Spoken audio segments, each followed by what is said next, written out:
Então vamos lá. Vamos fazer uma leitura bem de perto do último romance da Clarice Lispector, A Hora da Estrela. E olha, já aviso, isso aqui é muito mais do que uma simples história.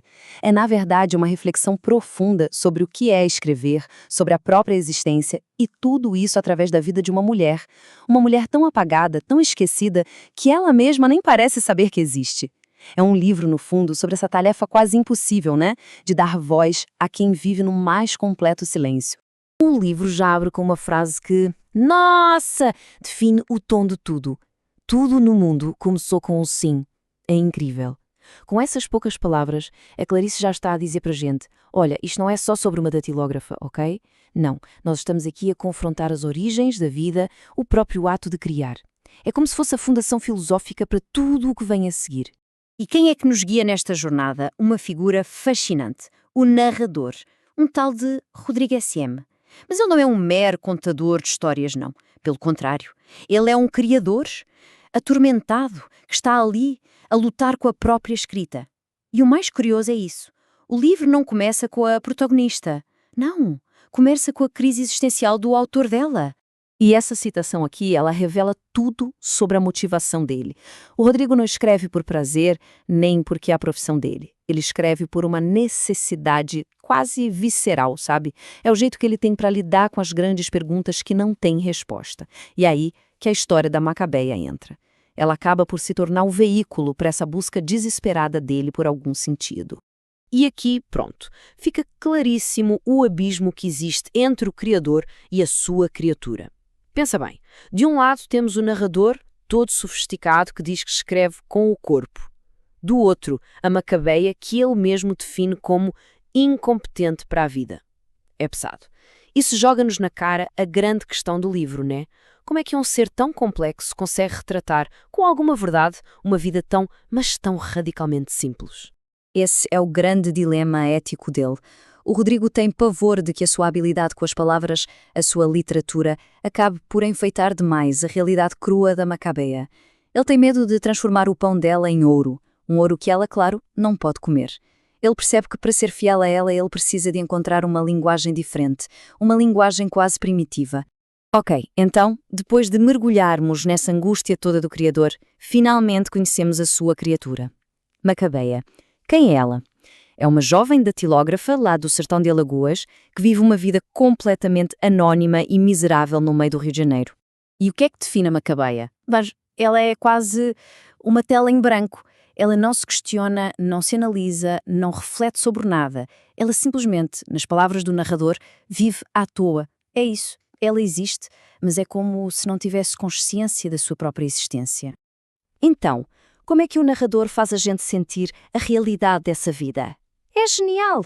Ele faz isso através de detalhes minúsculos, os que ele chama de pequenos luxos dela. E não estamos a falar de grandes acontecimentos, não. É a alegria de ouvir a rádio-relógio, sabe? Ou o sonho de ter um creme de pele que ela jamais vai poder comprar.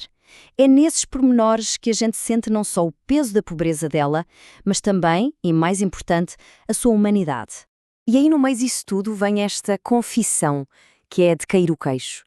O narrador admite que a própria palavra realidade não significa nada, nem para Macabeia, nem para ele mesmo.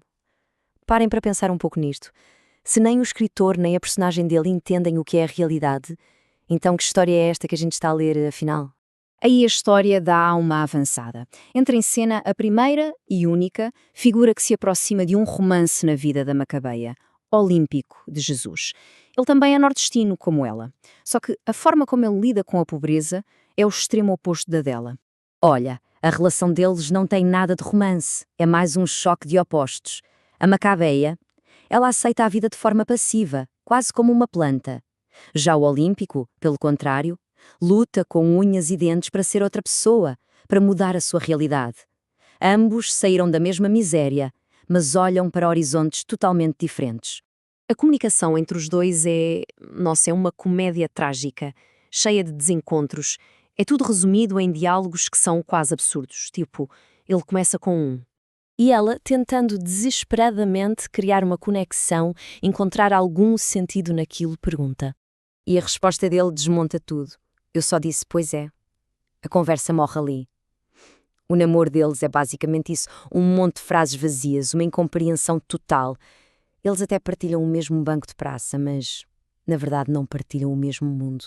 E quem é que chega para quebrar essa dinâmica super frágil? A Glória. Ela é colega de trabalho de Macabeia e é o oposto total dela. A Glória é exuberante, é carioca da gema, como se diz. E para o Olímpico, ela representa tudo o que ele deseja. Ela é a porta de entrada para um outro mundo, um mundo com mais substância. Então, depois de ser abandonada pelo Olímpico, a vida da Macabeia começa a ser influenciada por uma série de forças externas. É como se, de repente, outras pessoas começassem a tentar escrever o destino dela por ela. O primeiro é um médico. Um médico frio, distante.